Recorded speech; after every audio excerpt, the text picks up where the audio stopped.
Well, hello, friends and neighbors. I am Escalar, the world's greatest Canadian wizard, also Archmage of Cuba and parts of Australia. And today, I've come to make your world a little clearer, a little more easy to understand. One of the mysteries, the great mysteries of archaeology, finally revealed by yours truly, Escalar. And who better, right? So, I didn't realize that this was a thing, and when I did, I felt like, well, it's time for me to come out of the archaeological closet, so to speak, and weigh in on this topic.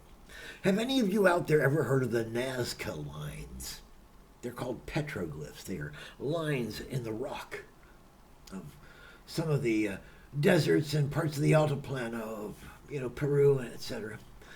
And there were like 400 of them discovered, and then they just did a bunch of lidar and so AI adjusted and checked and compared photography, and they have discovered about double that number.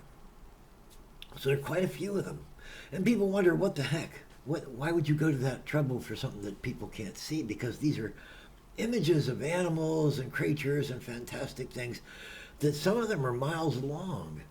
There's no way that a person on the ground could see the pattern that they make. So what are they for? Huh? Somebody knows. Shut up, traitor. I know. I was there. I was there when Alvarez gave everybody the sif. So I know this stuff. So are you ready to have this great load of truth dumped on you? Staying in trope there. The High Inca would call all the people together after the glyphs had been built, of course, by specialized teams and mathematicians and priests. And they would get all the people together, and then they'd say, you, stand on that line, stand on that line. All you people, stand on that line. And then someone else would say, you people over here, stand on that line, stand on that line, stand on that line. Everybody line up on these lines, line up on these lines, line up.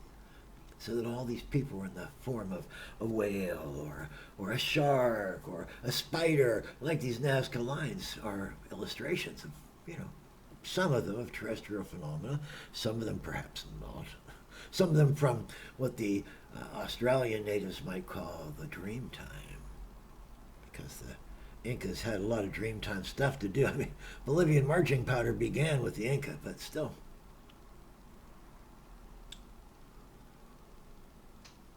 And then the priests would get together and they'd do this big ritual so that the gods would look down, right? Because the Incas believed that their gods were real and they were really up in a legitimate heaven and they were looking down at the people. And that must be pretty boring. If you're a spy satellite, you're watching the ground go by, you're like, but if all the priests got together and raised the pretty smokes and all that, and they, I'm not going to say anything else because it gets weird, but anyway, and said, now look ye gods, welcome to Inca television. And now, Master of Ceremonies, and a big strong Inca would come out and he'd push that first guy. They go and make that pattern. Human dominoes.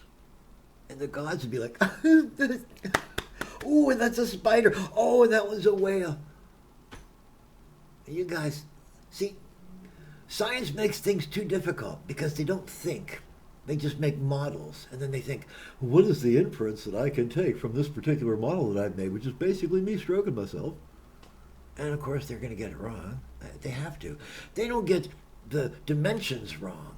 What they get wrong is the intentions. Ooh, I got to write a song about that. Hey, Wild Bill, write a song for me. Hey, Wild Bill, write a song for me. Write your own damn song, Escalar. He's sleeping again. Anyway, this is your old pal Escalar here on the 3rd of October, 2024. And I have just revealed one of the greatest secrets in all of archaeology. And you know why it was a secret, don't you? Because nobody thought to ask me. I'm pretty wonderful. I'm a sample of one.